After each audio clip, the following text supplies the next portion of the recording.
Fast Pitch, and I'm here today to give you a tutorial on a product that we've been using for about 2 years here at Polygirl Fast Pitch. And that product is 4D Motion, and it is one of the most fantastic tools that you could ever use in our game of softball. And it's great for hitting, it's great for pitching. Any time a body's moving, this 4D motion sensing can tell you exactly when, how much, how fast it's accelerating, decelerating, what angularity it is, et cetera, et cetera. So I am going to jump right in here and show you some of the features of this product. Then we're going to look at a young lady throw a pitch, and we're going to look at a screen capture of that young lady with the motion sensing, and kind of step through some things that show you how you can use this for analyzing. And then finally, we're going to wrap up. I'm going to show you a hitter.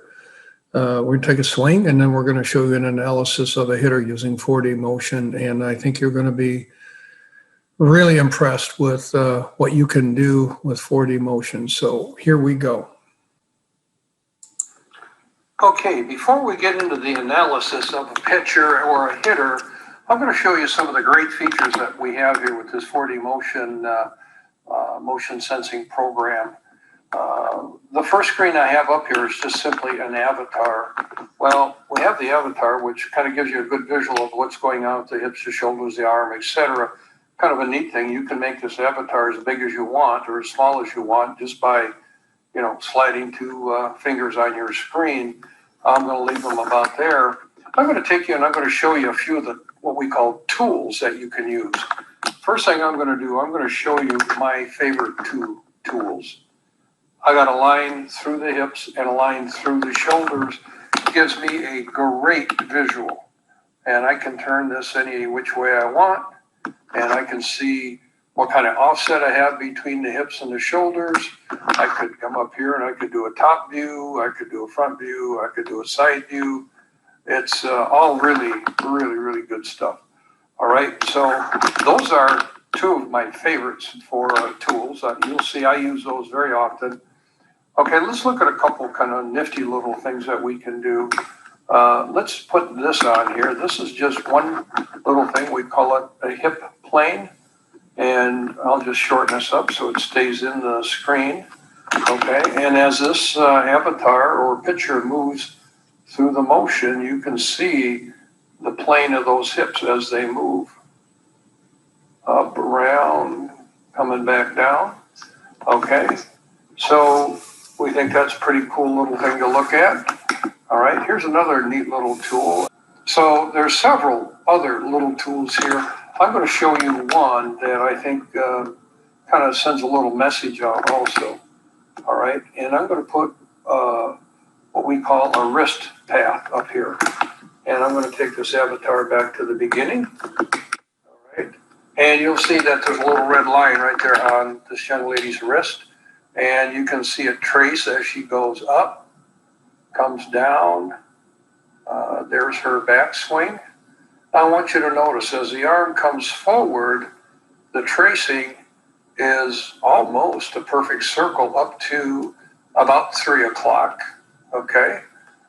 And as soon as she gets to about 2 o'clock, you'll see that that circle starts to shorten up and it becomes, we'll go to look on the backside, it becomes very elliptical. Well, that's the shortening of the arm because of the bend in the elbow for arm whip. Okay, so at the bottom, it becomes circular again. So it whips down elliptical, okay, and the forearm whips, and now on the follow through, it becomes a circle again. So we have to be careful what we say to our kids about having a nice long arm circle because honestly, as you can see, it's only long up till about 3 o'clock. So the great little visual that you can use in a number of different ways here. All right, so I'm going to go here. I'm going to erase that particular tool. All right, so we're back to a clean avatar. And I'm going to show you now some of the graphing that you can do. I'm just going to put up one graph at a time. This is what we call a kinematic sequence. Okay, and Basically what this is going to do, it's going to tell you the angular velocity of the pelvis, that's your hips, the chest, that's your shoulders, the trail arm, which is your upper arm, your humerus, and then the trail forearm, which is your lower arm, your forearm or your wrist. So, we can move this through the entire graph, and we can look at all the different colored lines and tell, what's the angular velocity of the hips with the shoulders, when are they fastest, when are they decelerating, etc. So, neat little graph, okay? Now I'm going to put up another graph. We're going to put up a torso rotation graph, okay? And I'll take this one back to the beginning. And so what this one is going to tell us is what is the angularity in degrees of the pelvis, the chest, and then what is the rotational delta between the hip and the chest. That would be what we call separation. And so we just can move this through its pitching motion. And we can look at the angle of the hips and the shoulders as she does an opening movement, and then what transitions first in a closing movement, etc., etc. So really cool stuff. And one more graph I'm going to put up that I think is special. And I got to go back here because I only want to confuse you with one graph at a time. All right, here we go. This is an angular acceleration graph. This is telling you how rapidly your pelvis or your chest or your upper arm or your trail arm are either accelerating or decelerating. Because I hope we all know that fast pitch softball is a whole series of accelerations and decelerations, and that's how we transfer energy efficiently in a fast pitch. So this is really a great little graph, and you can see how the numbers go up and then they go down and up and down, and we get over here. And if you just look at the yellow graph, you can see how the trail forearm, that's the wrist, is accelerating right up to its peak, and it gets past its peak and it decelerates rapidly. So really good looking stuff here. I'm going to show you one other really neat thing that you can do here. Maybe I'm going to show you two. Here are my two favorite graphs, and you can put them up together. Okay, we looked at these singularly already. One is the angular degree of your hips and shoulders, and the other one is the angular velocity of your hips and shoulder.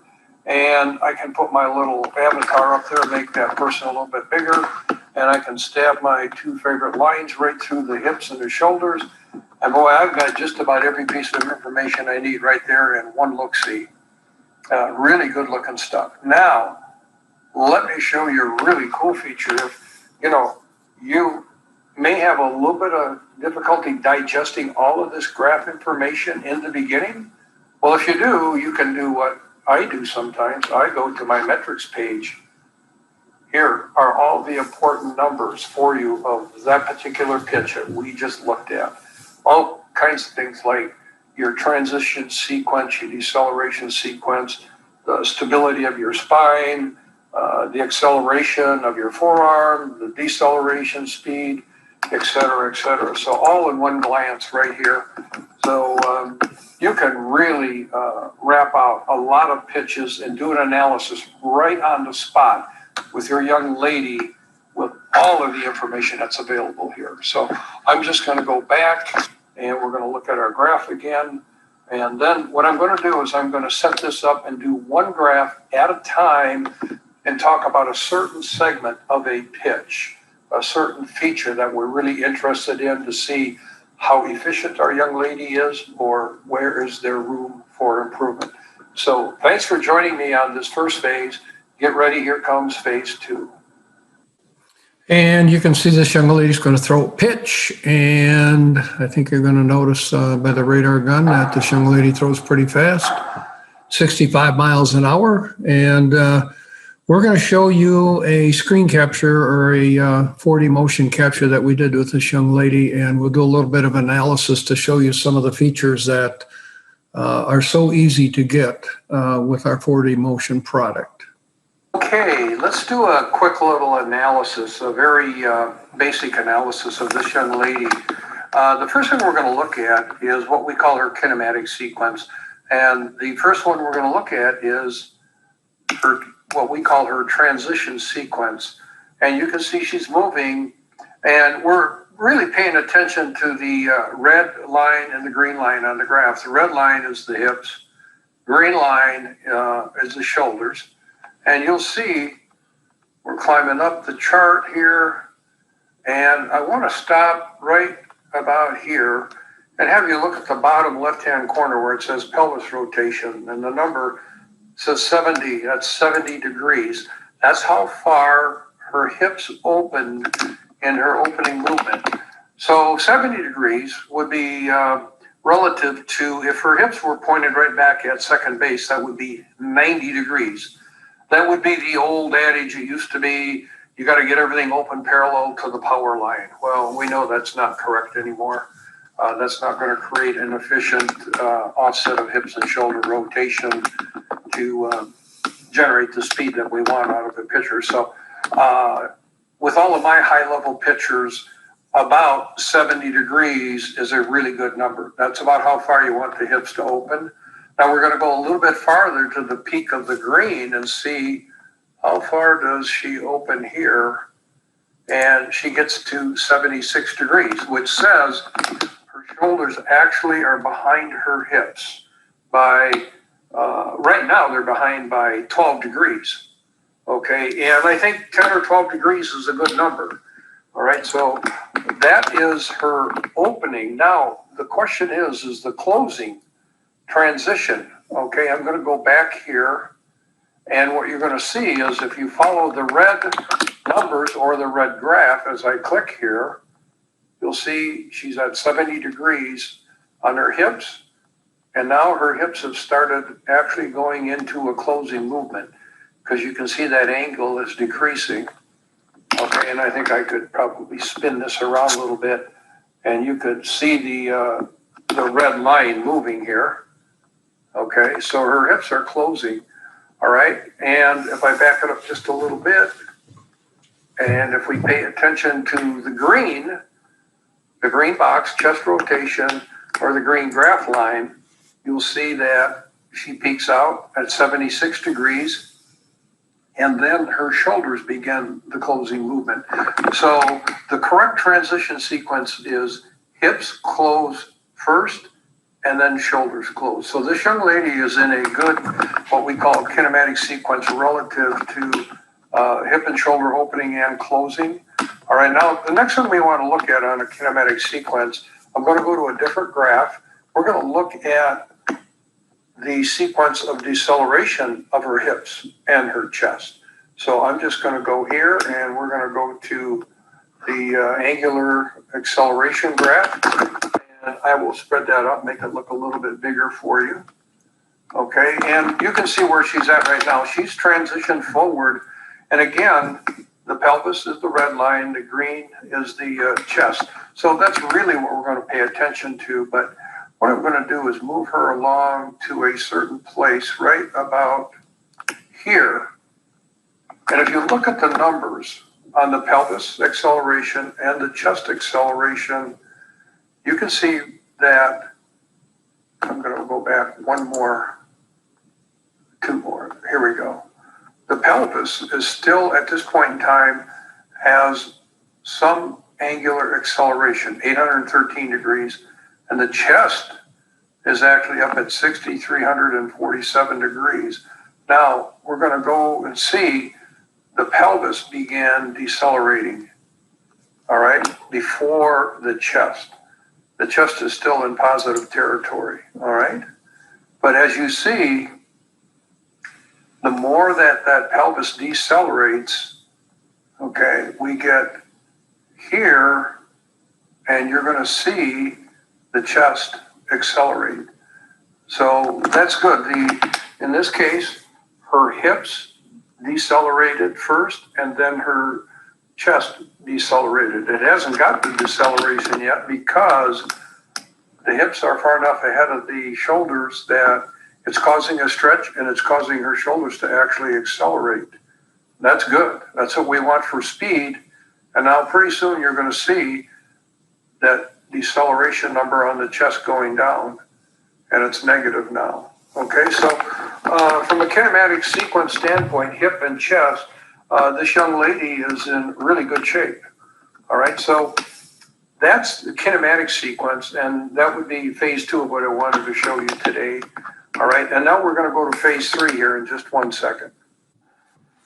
Okay, so we're going to talk a little bit more about some key measurements with this 4D motion that you would look at relative to why some kids do or don't generate speed naturally. We want the natural kinematics of the body to help them with speed rather than some kind of muscled up kind of an action. So we're going to take a look here because this young lady's pretty good at what we're looking for here. All right, we're going to move this along, and this has got to do with angular velocities. And I'm going to show you something, a key checkpoint here. I'm going to kind of get her kind of in this position so we can see it. And we're going to look at the trail arm, the numbers on the trail arm box at the bottom. And as I click this, you're going to see those numbers increase, which means her humerus is actually getting faster and faster. Okay, and what we're going to see though is there's a point where all of a sudden you can see that number going down. That upper arm is actually going to decelerate as it comes down up into a point.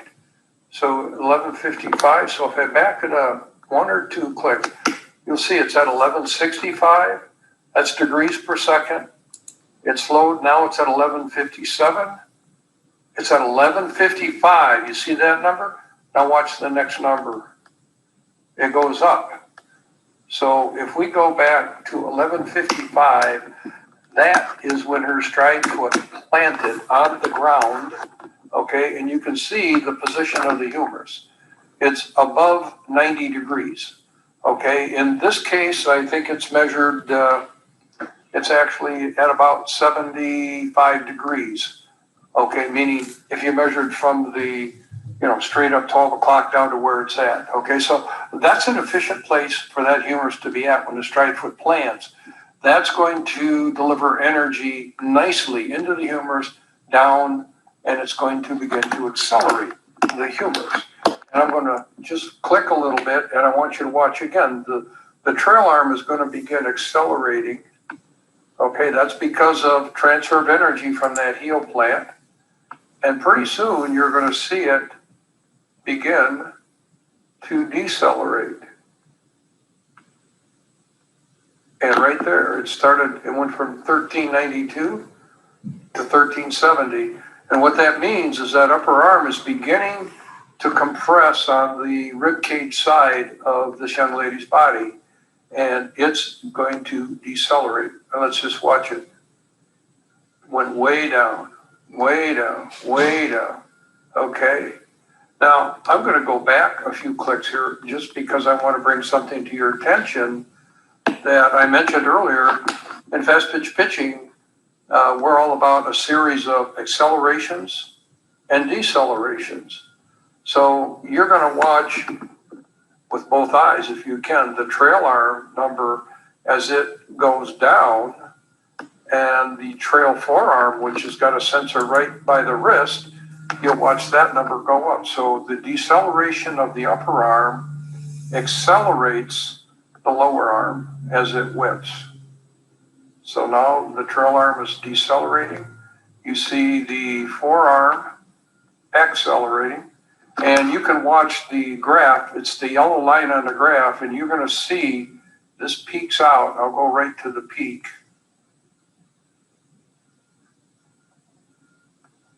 Right there. That trail arm is traveling 2,790 degrees per second. Okay, that's the kind of arm speed that you need to generate ball speed. This young lady throws 65 miles an hour, as you saw on the opening video. All right, so she's got a very good deceleration of the trail arm basically she traps her humerus on her rib cage side to transfer all the energy into that lower arm. So we're really happy about that. Okay, and we're going to go back and we're going to look at one other little aspect that's really important relative to generating speed, and it has to do with just about any rotational sport. And we're talking about the separation of hips and shoulders, creating a natural stretch. So I'm going to go to our torso rotational graph, okay?